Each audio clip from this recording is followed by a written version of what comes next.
Well, good morning to you. Myself, Rob, Neil, we're both out here on the Caddo River again this morning. We want to do some teachings on you concerning the covenant of marriage.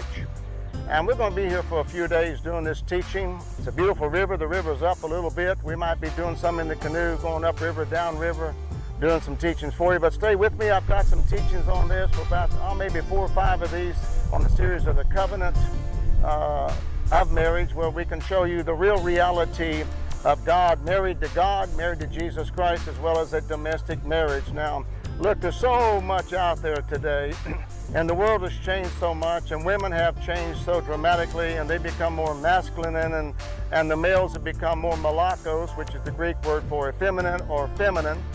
So you go out into the forest, you want a certain tree, and he says you select the one that you want. Then you go to the store and you want to buy a certain steak, and you find the select cut. You want to find the one that you really want.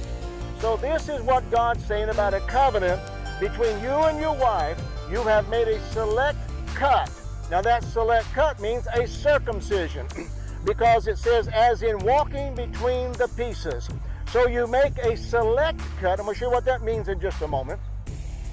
And in that select cut, you're able now to have, you cut out the fat, you cut out the sinew, you cut out the bone, you cut all that out so that you have a very select cut.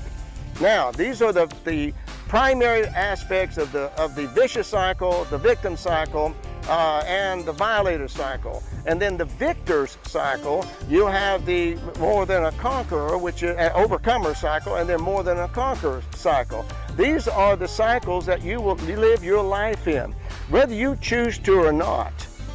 Well, let me restate that.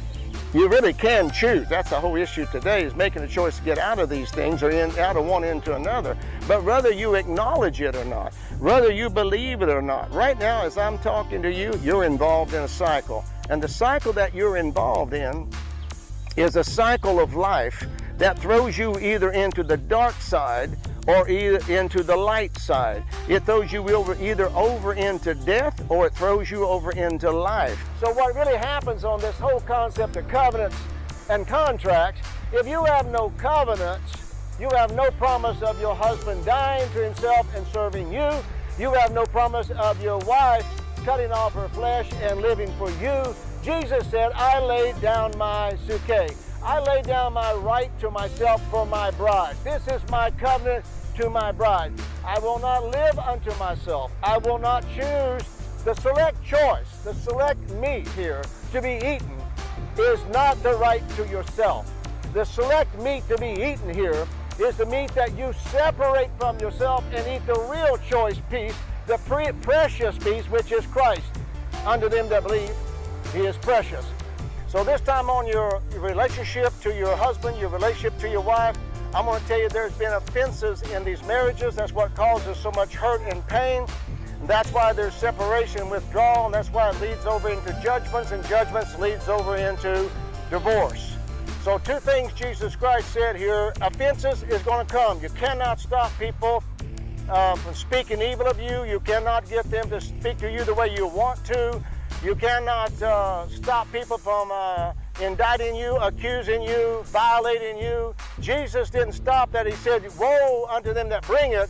But he said, you looking unto yourself. You be careful, be watchful when offenses come, that you don't fall into it. The word offense is a scandalon, which means you scandalize. It also says there's the trap stick. You fall into this trap. Let me update you. Since I've been on this river, we've done the covenant of marriage, then covenant of circumcision part 1, covenant of circumcision part 2, and then I've done the covenant or contract to deal treacherously, and then this morning I'm going to do what is called separate the precious from the vile, which is another part of the covenant relationship. All of these out of Malachi, which is the covenant of marriage.